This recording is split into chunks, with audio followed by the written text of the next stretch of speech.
everybody, it's Calxiyn and Hunter here, and we need to talk about something. We need to talk about a lot of things, actually. So let me put in my skill points and let us get right to it. Okay, so we just watched the episode, and we have some stuff to go over. Hunter, are you with me? Well, the thing is, how we usually do this is that we'll watch it, and then Cal will scribble down her notes frantically, and then we'll watch it again, or maybe a third time, or however that will happen. We only watched it once. We don't need to watch it another time because we had eyes on it the entire time. It was not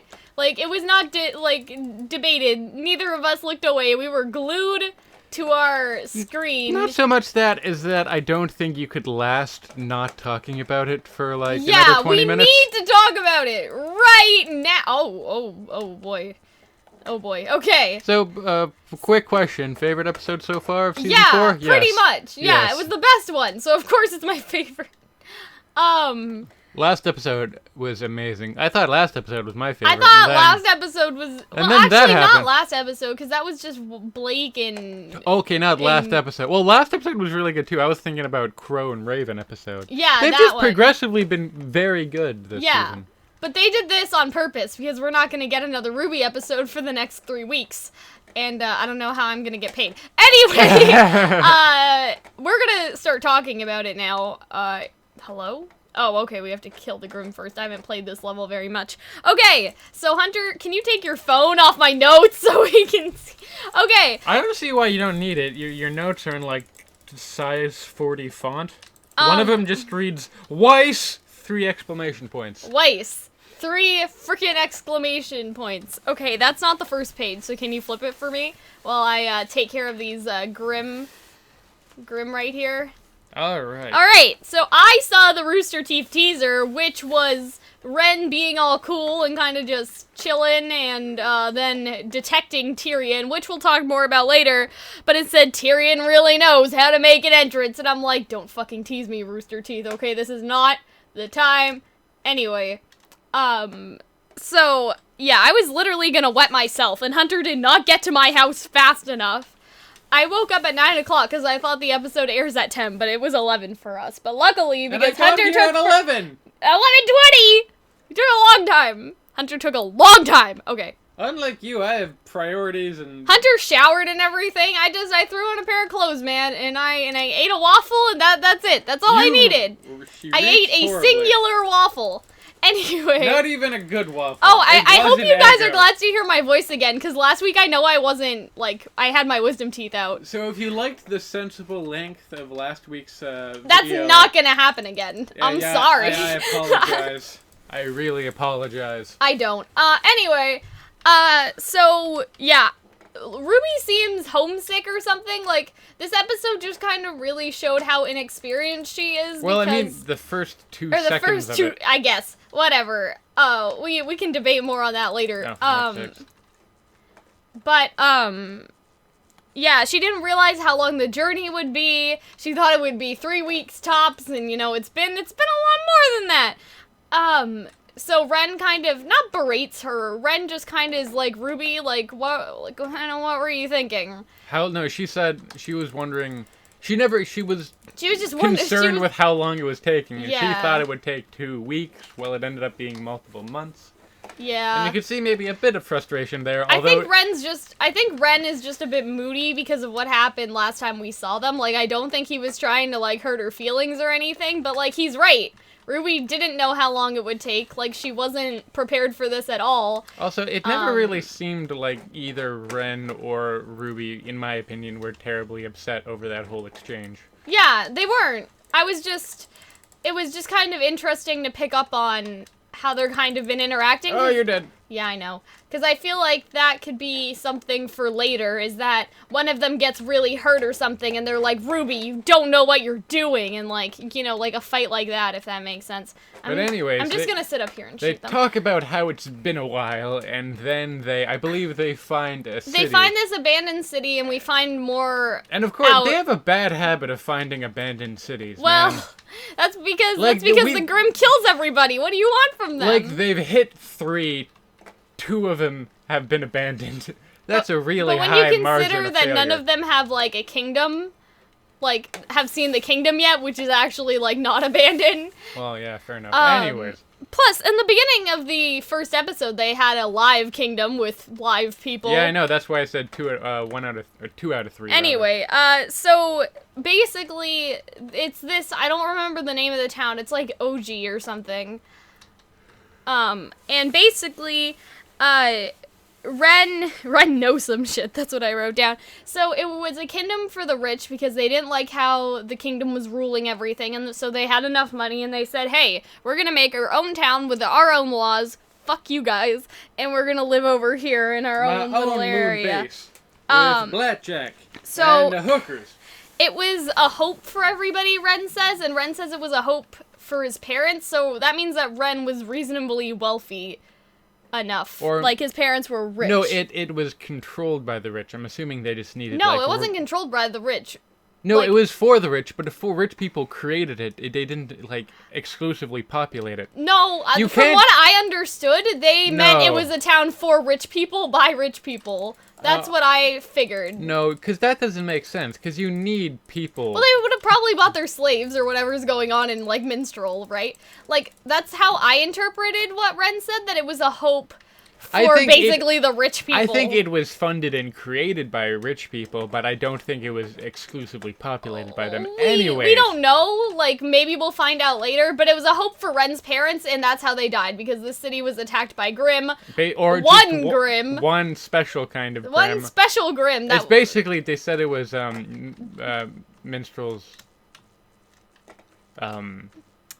Mountain Glen, essentially, Yeah. is what they said. So, Ren said a Grimm, but he didn't say what Grimm or whose Grimm. Yeah, he just said playing a Grimm. He's playing the pronoun game. And apparently it's some big powerful Grimm that is, like, tormenting Minstrel. I don't know. Which I'm guessing is I mean, it's...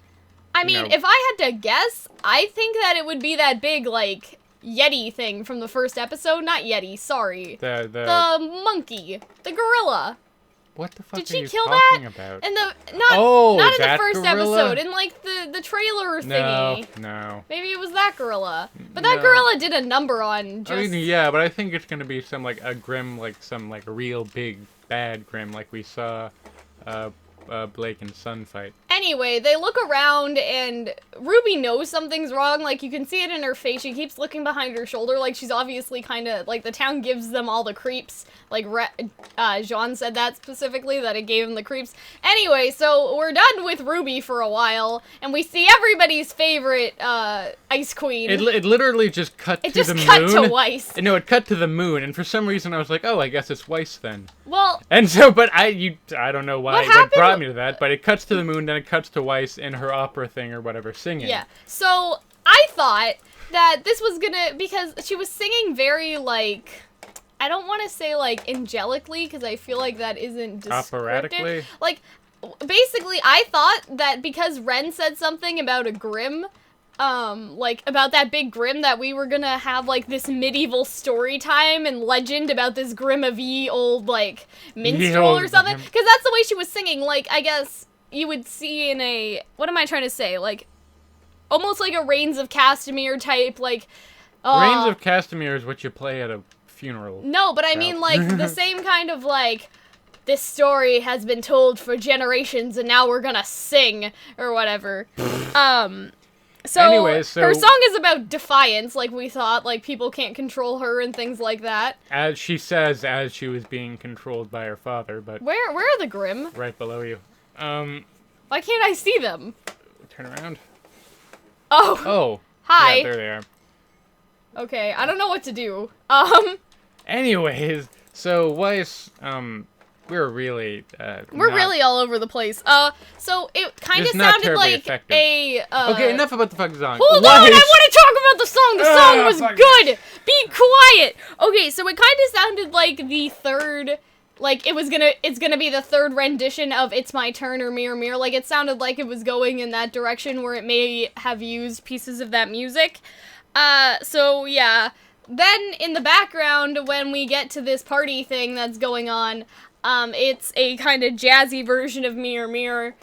There are some economic problems between Mantle and Atlas. We hear Jacques talking with some people, and that's basically what they say, is that there have been some problems. But the more interesting part of that conversation is that they talk about the Faunus, and he says that he gives them the same wage as the rest of his workers, and so their argument is invalid or something like that. So they have this long conversation about, like, the business stuff, and he's like, oh, but now I'm the good guy, right? Like, that's all Jacques wants to be, is he wants to be who everybody perceives as the good guy. Like, he does not give a shit about everything else, if that makes sense. Would you agree with that, Hunter? Yes, it would seem. Because that's what he said. Like, he jokingly says, oh, but, like, I'm the good guy, right? Like, you know what I mean? So he does... It's very kind of clear that that is, sort of...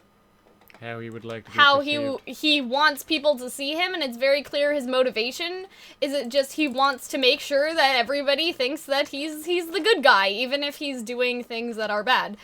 And so, this suave guy, who I liked for about 5 seconds, starts hitting on Weiss, and it doesn't go very well. Hunter, can you change my page? Oh, Jesus Christ. To this one? There's multiple pages here. It's a that one's done. Alright. So, I like how Hunter just throws it on the floor, like my office is gonna be covered in pages that says Weiss. It's already covered in pages! So, basically what happens is that there's this painting on display, and he's like, you're as beautiful as the painting, you gonna buy it? And she's like, and she gets mad at him because he's like, oh, it's kind of pricey for a painting. And she tells him it's to raise money, but he doesn't know that, and it becomes, oh, I died. That's not good. He says that he just shows up for the... He says he just shows up for the food, the drink, and the girls. Good company, so the girls, we assume. Yeah. So Weiss is not taking that shit. Weiss chews him right the hell out. Her father comes over, knocks her down. She summons... Whoa! Don't get too far here. Oh, I'm sorry. Have You're we not? in the wrong Have place. we not discussed the song for 15 minutes? Oh my god. Please go ahead then. What I was gonna say is that she was not happy with the fact, like, it shows basically the society of Atlas, is that they don't care about whatever they're trying to talk about. Like, even Jacques, he doesn't care that, like, Vale's in trouble. He's just using this as an excuse to make himself look good, and his company look good, his family look good, and then nobody else at that party actually cares about Vale, because we see this blonde bitch, she starts talking very loud and probably drunkly to an extent, because she has a wine glass very, prominent in her, like, in view, she's holding one. See, this is why I was trying to correct you, Hunter, because she did it. Her father didn't come over because she was harassing the boy. It's because she told the blonde girl that said Vale deserved what was coming to them to shut up. And that's why I corrected you.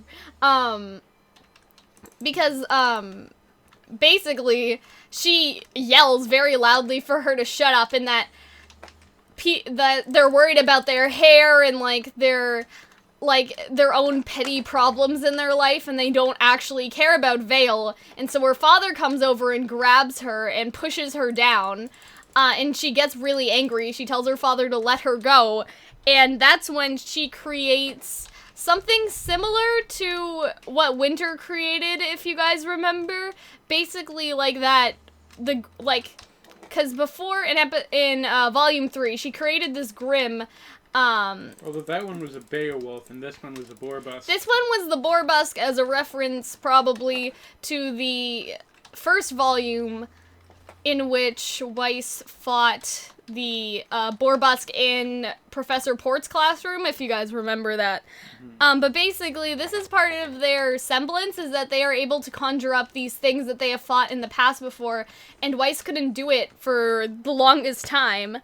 But in her anger, I guess, towards her father and towards everybody she did, and this Boarbusk thing goes and attacks, that blonde bitch. That is her name now. That's her only name. And basically Ironwood shoots it. Ironwood ends up saving, the girl that, Weiss, like, set her monster on it. It kind of reminded me of Frozen when, like, Elsa gets scared and she almost icicles someone. About that too, the Frozen connection. Yeah, and so they're kind of borrowing, I would say they're borrowing a little bit, not borrowing, like, plagiarizing, but at the same time I'm like, yeah, you guys aren't fooling anyone. This is, like, a direct connection to Elsa right here. Maybe it's just because Weiss uses ice powers. Like, she's supposed to be Snow White. She's not supposed to be Elsa, but she's fitting Elsa a lot more than Snow White, as of right now. Anyways, so, yeah, Hunter, you went to that part fast, so you must have something to say about it if you ignored everything else and went straight to the boar bus nonsense. But it was interesting. Well, you're right. I did forget about the woman there, but the blonde woman made her more mad than the random sleazy guy. Absolutely. So which I was looking at the sleazy guy and I thought that maybe he would be. He looked like Mercury a little bit. You said Mercury, but I said Mercury, but he was not Mercury. But, not really. But I think it's just his hair that tipped me off, and I was like, ooh, Mercury flashbacks. Or that maybe you have a tendency to jump at things when you watch RWBY, but. Well, when I was watching that, I was concerned for a second. I was like, oh, is this guy going to become a recurring character? I don't think he is. Yeah, he's just a random douchebag. But essentially, the scene ends with Ironwood shoots down the boar busk and then about to kill, and then he says like what was the one-liner, like nice party, and it walks away. And I went from not really caring about. This is why. So the blonde girl says, "Aren't you gonna arrest her or whatever?" And then Ironwood says something like, why am I gonna arrest her? She's the only one that's making fucking sense. Basically like that. And that's when, Jacques kind of says, like, Ironwood, and he's just like, nice fucking party, James. And he leaves and is a badass. And that's kind of where that part ends with Weiss. But yeah, what is that name for their semblance again? I know it's the glyphs, but they were able to make the Grimm. Summoning? What is that? Summoning. Yeah, it's, okay. So, yeah, just for clarification, she summoned this ice and snow boarbusk, and it attacked that woman. And she is the only one making sense. Weiss is the only one that seems to give a shit. And I guess this is just a reoccurring theme with Atlas. All they care about is their, like, you know, their rich person life. They don't care about Vale. They were just there to make an appearance. That's basically what, you know, what her father planned it for, just to keep appearances happy. And I don't think that Weiss is gonna take that for much longer. I think that Weiss is gonna leave soon. Yeah, because her father is, like, she's made it very clear that her and her father are having some very large differences between them. Because when they first brought up the idea of her having that concert in, like, the second episode, I think it was, that's when I think I came up with the idea that this is going to be the big blowout. And then when it just happened like that, I immediately thought, like, oh crap, I guess I was wrong. But no, it's like, it wasn't as big a blowout and wasn't as late into the season. They're gonna fight again later. As late into the season as I thought it would be, but it in itself was sort of a blowout. And I get the intention that maybe it's setting up, like, Weiss and Ironwood running away together or something. Running away together? Don't say it like that! Okay, not in a romantic sense, but in like alright, these people are fucking crazy. Let's go and see if we can make an actual, you know, difference here. Yeah. Fight the good fight, so it were. And Weiss really impressed me with how she stood up to her father, and I love her. That's all I'm gonna say. I got a little... Also, she said something. She said, to the suave guy, he was like, how am I doing so far? And she was just like, oh, well, you're leaving a lot to be desired. And I was like, that's my girl. That's my lesbian. Anyway. So then we go back to basically the clip that I saw from the Rooster Teeth's Twitter, and that was Ren, like, listening for something because he knows something's coming, and we know what's coming. It's Tyrian. Finally. Tyrian, frickin' Tyrian. So Tyrian has this kind of like show. What should I say? No. What do you mean? Showbiz kind of like. we know he's a character, but he came and he was very theatrical in the way he stood. Like, he stood with his arms behind her back, like, welcome everybody to the theater. Like, that's kind of like the impression his body language was giving off, even if that's not what he said. But he didn't get to talking. First, they fought with Ren a little bit. You saw RWBY's aura shaking, but it didn't, like, break, quite yet. And so, basically, what you see is, they fight, and then Tyrian starts talking to them, and he's like, and Ren's like, I think it's Ren, who's like, who are you? Or they're all like, who are you? And Tyrion's just like, you don't need to know, bitches, like, none of you interest me, except Jean. You may interest me, but I'm really here for RWBY. Like, that's kind of how he sounds sometimes. I think Tyrion was, I didn't want to say Tyrion's it. performance is the best out of all of the villains so far. The new villains. I think Tyrion was hitting on Jon. Maybe. I didn't want to say that either, but like... I think he was, man. I really do. I get that impression. But it just... What am I trying to say? He's such a villain. You know what I mean? Like, he's such a Joker type. Would that be right, Hunter? He kind of reminds me of, like, this is going to be a really old reference, but, like, if you ever watched a really old Batman, like, 1960s, the Cesar Romero Joker, it has that kind of, where he just seems to enjoy himself a lot. He's enjoying himself. He is acting. He's chewing the scenery is what he's doing. Yeah, you know what I mean? Like, and then he says, ooh, the roses have thorns. And that was one of my favorite lines, I think, in this episode. Not my favorite, but one of them. Weiss's, bitch line, No, the best line was Ironwood's final sort of. I don't know. I still like Weiss's "you leave a lot to be desired." Like, that just made me happy. I don't know. Oh, I know why it. Oh yeah, happy. We all know why. Anyways, yeah. So Tyrion's performance, his voice actor, and his character's performance, because his character is sort of like an actor. It's all on point. Nora gets really defensive of RWBY when he says he's gonna take her away, and that kind of makes me think something bad happened to Nora, like someone, like, kidnapped her after her parents died or something, like we have a Mikasa situation on her hands. You know what I mean? Did you get that vibe? Because Nora was really angry, Hunter. About? You know, about, like, when he said, oh, I'm just gonna take your friend, and Nora was like, what if she doesn't want to go with you? Like, you know? But, like, okay, here's the thing. I don't think you have to have a history. No. It's just how she sounded. That's the vibe I got. I mean, something bad happened to Nora because her parents are dead. Like, we already know that. So, I wouldn't be surprised if later they reveal that, like, you know, again, Mikasa backstory from Attack on Titan kind of thing.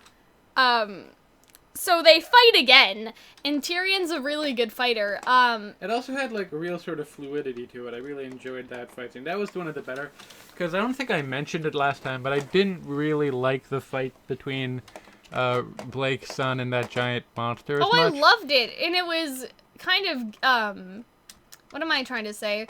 It was a reference to Final Fantasy with Cloud and Tifa, those two characters, if you guys know, because when they throw each other up in the air, like, it's a reference to the game, and so I appreciate that. Have you ever played Final Fantasy VII? No, but I appreciate anything that has to do with Square Enix, because Kingdom Hearts. Anyway, so... But no, the fight scene was awesome. The fight scene was probably the best fight scene in the entire... Like, they are improving, from the beginning, if that's what Hunter's trying to say. I never had a problem with the fight scenes, but I know a lot of people... I didn't have a problem with the fight scene, because I really enjoyed the fight scene that was in, like, the very beginning of the season, or, like, the trailer. I enjoyed those fight scenes a lot. It was just that Blake's son one. Not that I didn't enjoy it, just that I didn't It left something to be desired. Yes, but this fight scene was really well made. Also, it has, we learned something new about Tyrion. He's a faunist. Yes! And a scorpion faunist, of all things. So, RWBY zaps Nora with some kind of lightning bullshit. And, lightning bullshit, lightning dust. Sorry. And Tyrian starts laughing because he thinks that RWBY just hit her own teammate, but then we all remember that Nora absorbs electricity. I think it took both of us like a second. I know, for a second I was like, oh shit, Nora's dead. RWBY killed her, no. But then I remembered, and Hunter remembered, and so she goes to hit him, and there's this giant big, like, red kind of electrical spark, if that makes sense, and you see very quickly that something has blocked it, and what has blocked it is a scorpion tail, which was under Tyrion's pants. I did not expect him to be a faunus. Of course, also a scorpion faunus, which is totally... I never thought to do something like that, but that was just an excellent idea. Like, as an OC, I considered Scorpion before, but for Tyrion, I would have never expected that, just because we have Hazel, who is dealing with the White Fang. You'd kind of think that, like, because Tyrion's a faunus, he would deal with Sienna-Con and all that, but because they do... And then they ask him, I guess it kind of shows the stereotype, too, that if he's a faunus, he has to be with the White Fang, because RWBY asks him when they see the scorpion tail if this has something to do with the White Fang, and then she name drops Roman, and he says something like...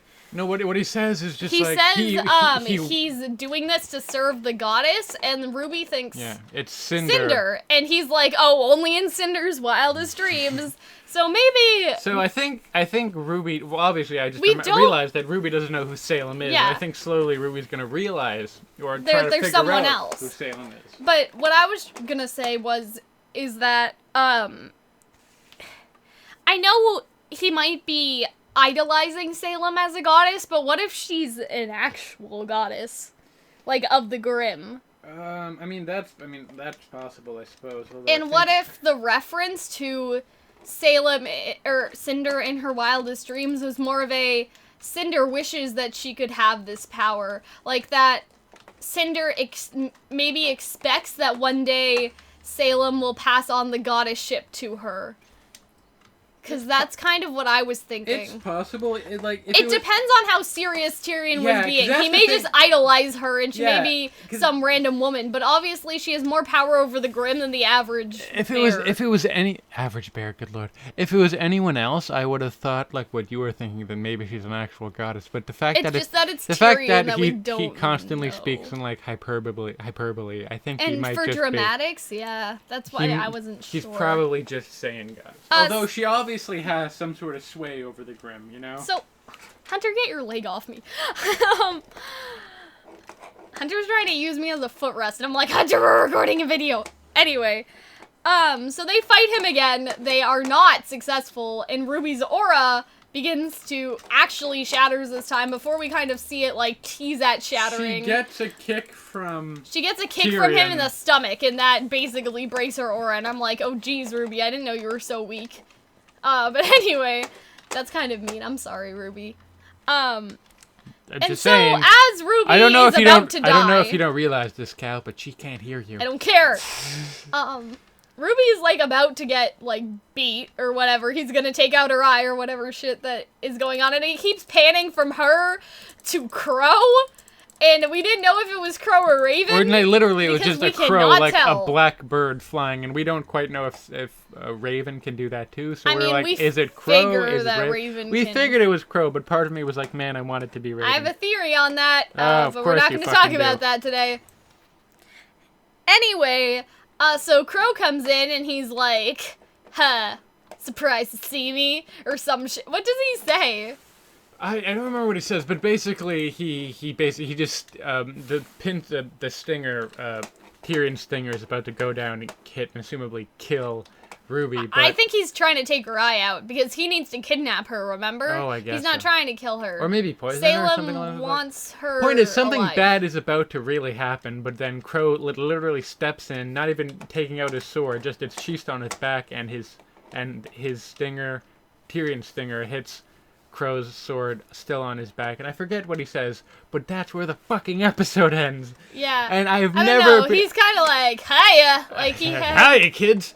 But it was, or something kiddo, something like that. But oh god, like yeah, he's kind of like, hey, kiddo, like he's just real nonchalant.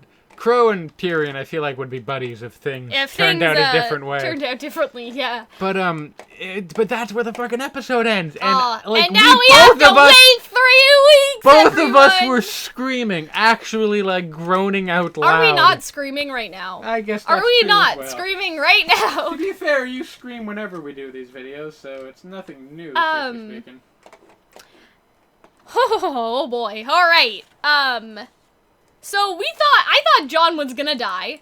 Not gonna lie, I saw somebody on Twitter say, I wonder who's gonna die next, and I got a little bit panicked. I knew it probably wasn't true, but I got a little bit worried. Because this fight scene between Tyrian and Juniper and RWBY, the remainder of Juniper and RWBY, it reminded me a lot of Pyrrha and Cinder's fight. Because just the way that it slows down, how it painstakingly shows that our aura is breaking, and how it's just a constant failure. It had a lot of visual cues going back to that, so it made you nervous thinking that, okay, you get the sensation that someone's and my heart was fucking racing. But here's why I thought John was gonna die. He lifted his sword to do something at one point, and I don't remember what exactly happened to him, but I was like, oh, John's gonna defend RWBY now while her aura's broken and he's gonna die. Like, that is how things are gonna happen here. He's going to defend her like, you know, the white knight in shining armor he is now, and he's gonna die. That didn't happen. That hasn't happened yet. If it'll happen, we don't know. But Crow's there now, and he's like, surprised to see me, bitches. Like, he's gonna kill Tyrian or something. And then Tyrion's gonna have to go back and be like, listen, this Crow guy was in my way, and I couldn't do anything. Because Crow is known to them, we would think, right? I mean, he's supposed to be a world-class huntsman, so I'm guessing he's known to a lot of people. It's because Cinder knows him, right? Because he's who stopped... My throat's getting dry. He's who stopped them from killing Amber, remember? And Cinder knows that, so Crow would be known to them fair enough. already. Okay, that is true. As a dangerous, you know, a dangerous man that would stop their evil scheme, sort of thing. So I think we're pretty much done. We've gone over the whole episode. I don't know how long we've been here, so sorry guys. If you enjoyed that 15-minute episode last week, yeah, good luck getting that back again. But it's because I can't fight with Hunter. Anyway, final thoughts, and we'll wrap it up, because we have other things to do today. Well. So, final thoughts. What do you think? What do you think's gonna happen next, and what did you... I guess we started off the beginning of this episode with the idea that I think this is our favorite episode so far. But, I mean, I guess I had already kind of given away what I think. I think that... I mean, it's a bit of a weird theory, but obviously Weiss is gonna... I mean, we knew that that was eventually gonna happen, but I do think that Weiss is gonna rebel against her father using Ironwood's help and go out and try to help RWBY or Blake or whoever. I totally agree. I think that she's gonna be like, Ironwood, get me out of here. I'm the only sane person in this house. Like, help me. And then maybe Whitley will go after her and try to bring her back, because Whitley seems like he's gonna be an antagonist eventually. Yeah. But I don't know. Because he's a little bit of a shit. Or maybe Winter will come and help her. You don't know. Yeah. Because we haven't seen a lot of Winter. We haven't seen any of Winter. What do you mean? We haven't seen any of Winter. At least you know they mention. I was just gonna mention, they mentioned Roman Torchwick, and if you guys don't know, every single episode of RWBY that comes out is me saying, "Where is Neo? Bring her back." I know she has no purpose to be here right now, but that hasn't stopped me before, you guys. So my entire kind of line of thinking right now is like, okay, they mentioned Roman. So RWBY obviously remembers that she killed Roman. Not that I think she would forget, but, like, it's something that is fresh in her mind, you know what I mean? And so I think that, I don't know, maybe we'll get some news about Neo. That's basically all I care about sometimes, is when we finish these. Where's Neo? 20K16. But next time that we'll see you to do an episode review, I think it's gonna be 2017. I think that was what was implied by a tweet I saw earlier today, is now we have to wait 3 weeks because of Christmas. Okay, so I understand... I don't know if that's true. Never actually got to finish what I was... Oh, I'm sorry. I interrupted you because I wanted to talk about Roman. Keep going. Anyways, and then I think the other half would be, we don't, because now that Crow's there, RWBY and remainder of Juniper, they know Crow's with them, So maybe, like, obviously there will be some sort of continuation of the fight. There'll be, maybe Tyrian gets kidnapped. Maybe they learn more about Salem. It'd be funny if they kidnapped Tyrian and then took one of his eyes out for, like, interrogation, because he went on that thing about an eye for an eye all the time. There's that I would too. like that. If Crow interrogated him about Salem, the goddess of the Grimm, apparently. So you don't know if Crow's going to stay with Ruby and Juniper, or is he going to just leave again, or are they going to be pissy about it?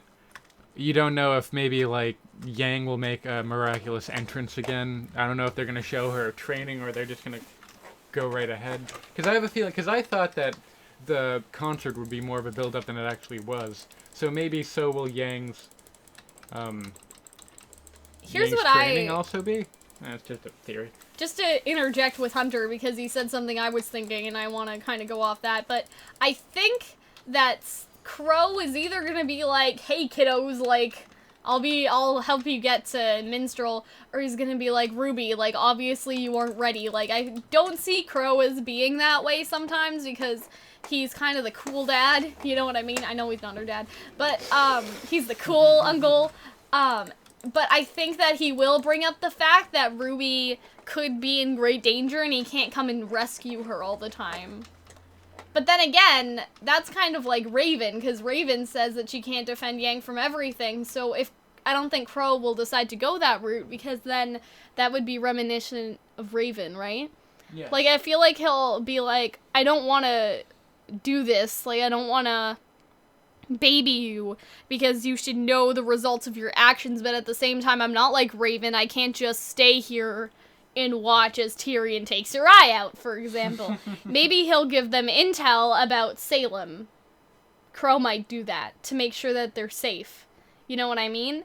Because now Ruby knows that it's not, Raven who's the goddess, right? Or it's not, it's not Cinder who's the goddess, because Tyrian clearly says that that's not who he was talking about, and so maybe he needs to stop hiding all of this stuff from her. Would you agree with that? Yes. So that's what I expect. As for thoughts on the episode, I think you guys heard me screaming enough to know how I feel. I loved it. Like, it's probably one of the best ones. Still no Neo, though. Still no Neo. Still no Neo! Where's Neo 2016?